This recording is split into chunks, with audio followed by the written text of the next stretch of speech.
Hello there, fellow paper geeks and glitter nerds. This is Senna, the crazy geek crafter. I'm back with a tutorial on a lovely wedding card I made some time ago. I'm trying to get back into editing, and here, the first part of the video with these lovely foxes. You should not do what I am doing right now. I will show you later in the video a better way to keep track of all you tiny die cuts. This is, like I said, a wedding card. It's going to feature these two lovely foxes from Honeybee Stamps, which I'm going to paper piece. And I actually made two of these. I made one with Copics and one with Distress Inks, but the one with Distress Inks had the best result in this experiment. That's why I have the second video to show you how to actually treat all of these tiny pieces so you don't lose them or get them glued in the wrong place, because I don't remember if I glued them wrong, but the chance is pretty high. Well, here's the actual coordinating stamp set. They don't fit exactly, it's the same image, but you can't paper piece the outline. But I'm using it so that I know which parts I need to be white and which I need to be orange. And I'm just quickly gonna color them in with an alcohol pen here. And this was extremely helpful. Of course, if you don't get both, you can't do this trick, but I recommend it. They're really, really cute. I have a thing for foxes, and so does the bride and groom for whom this card was made.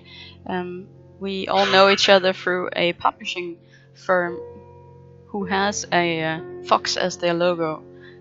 And here you see me taking all the pieces that I don't need from the different colors, and I can tell you it was troublesome to do. And here comes the first vintage photo for the orange parts. That's what it's called, that color, the orange part. And now I'm gonna glue every single piece onto a piece of paper, and then afterwards I'm gonna cut them out. I'm gonna use Hickory Smoke for the white parts. Well, I'm gonna speed this up in a moment because it really is self-explanatory. Go all around every single die cut to the best of your ability, of course, and then glue the pieces together like this. So I'm just gonna leave you with some music for now, because I can't really explain this any better than the pictures.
Okay, maybe there was one thing I should add, that I use black soot for the noses and the eyes on the noses on both foxes and the eyes on the male fox, and I use Candied Apple for the tongue sticking out of the male fox. I'm gonna draw in the female fox's eye with a pen to get that very nice line, because her eye is closed. So it's just an indent in the die cut.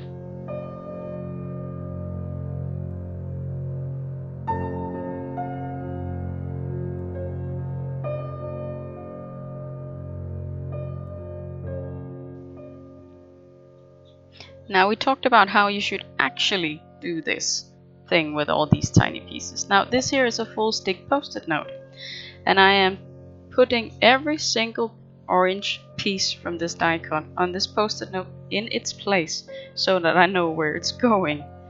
And this made it so much easier. I'm gonna speed it up because you don't need to watch me do this at normal speed. I'm actually gonna put it quite high, I think 8 times the speed. But this really was the best way to do it, in my opinion.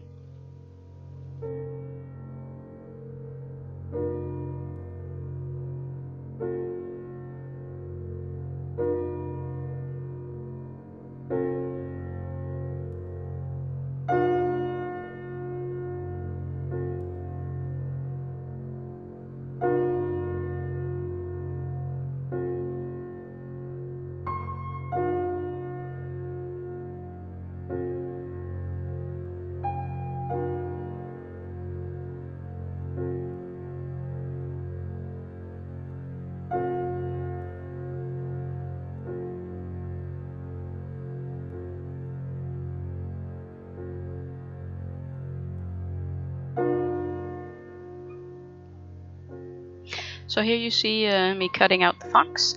The other twos were made with Copics, the ones you see there in the background, and I've already cut out the female fox. But I figured you would want to see how I do this. I try to get my, this is actually sewing scissors, underneath the very outside of the die cut so you can't see the paper.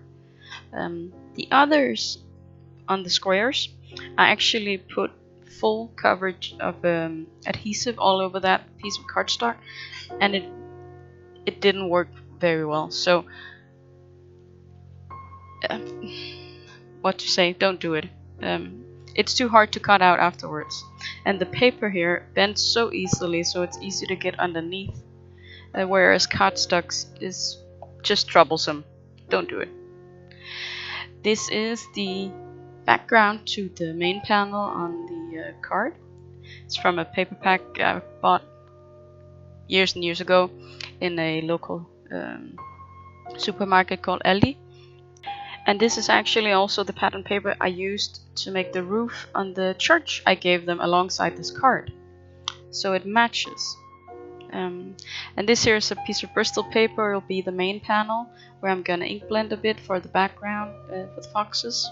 And this is a very large card because, you know, it's a wedding, so you'd want something grandiose. This here is a die from Poppy Stamps, Weeping Willow branches. I'm gonna cut it out a lot in a lot of different colors. But I was just checking to see if the panel was gonna work out with the size. And here's me die cutting, and I promise you I cut out a lot. But you still want to see me struggle, I guess, because you need to know at home that everyone struggles. And just because you make some mistakes doesn't mean you can't make a video about it. Actually, that's how we all learn more. And I see a lot of the big channels starting to acknowledge that you should leave in your mistakes so others can learn from them.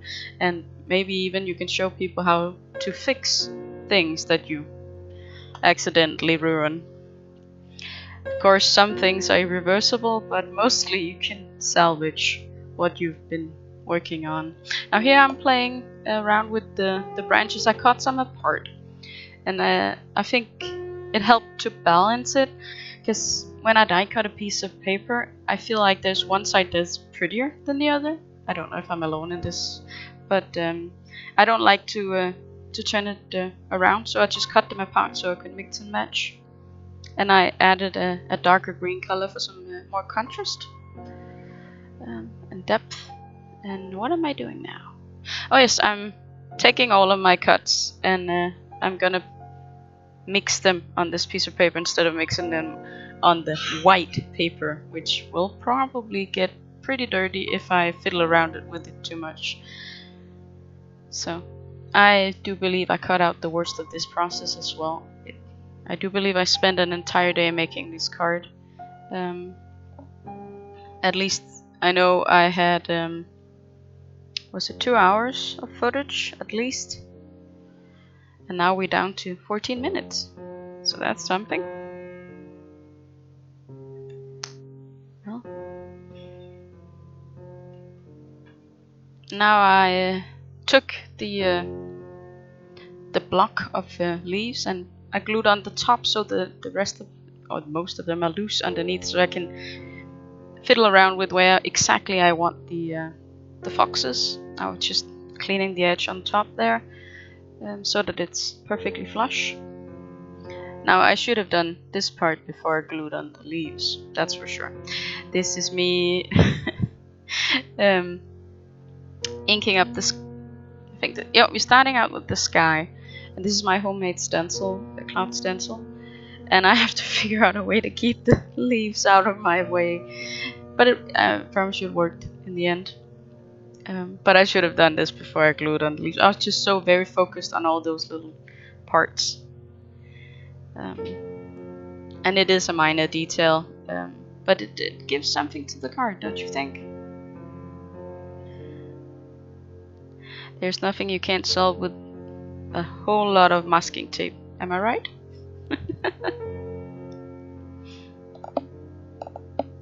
By the way, if you hear some noises in the background, it might be the dog or my boyfriend, who is currently playing online.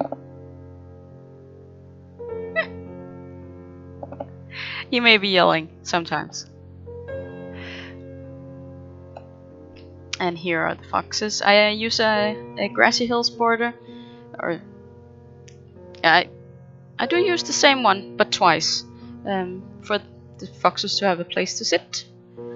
And I'm just gonna tape these two together and then onto the card, then put on the foxes, and then we're on to the flowers, which you will not see me make in this video since I made those for the church. So they will be in another video hopefully soon. I'm still struggling a whole lot with back problems. I can't sit at the computer for more than half an hour. Then I have to go lie down. That's also why I've been inactive for so long. But I'm hoping to get back. The doctor has concluded that she can't do anything more for me. So now I have to figure out how to live with this. And I have sorely missed doing these videos for you. Doing any kind of craft actually. But I also love making videos. There's something very therapeutic about it. I'm gonna, once the foxes have been glued down and most of the leaves here, I'm gonna give them a bit of shadow to sit on using a Shin Han Touch Twin marker in C1. CJ1, sorry. Cool gray. And then comes the flowers, which again ties into the church I made for them.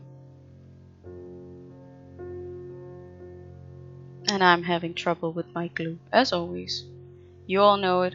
These nozzles have a tendency to just get stuffed. And I have to say, they're easier to keep clean if you craft every day. But when you only craft like once every 2 weeks, you'll have to unclog them every single time. And that'd be the dog, if you can hear him. Oh, he found the window. So, there's not much more to say about this card. I know the couple loved it. They have it displayed in their home. Or maybe they just put it out when I come by. I don't know. But when I go see them, they're sitting alongside a lot of other cards from their wedding. But But it makes me happy that someone was so happy with what I did, they wanted to keep it. And of course the church is there too. But yes, now there's just the formal putting together left, and then I can get on to another video. I am thinking of doing some live coloring in the future, because I have trouble making content. I have quite a few things lying about I can edit into videos, but sooner or later I'll run out, and I would like to keep a steady stream of videos, especially right now when everyone is actually bored and need more YouTube content. So, and I'm just gonna use this enamel accent in black to do the noses and the eyes, I think. Yep, all of those. There's just something about those glossy eyes. I was really proud of this one. But I hope to see you soon. I'll be working towards it anyway. I hope you'll be having a good day, evening, or night. Bye.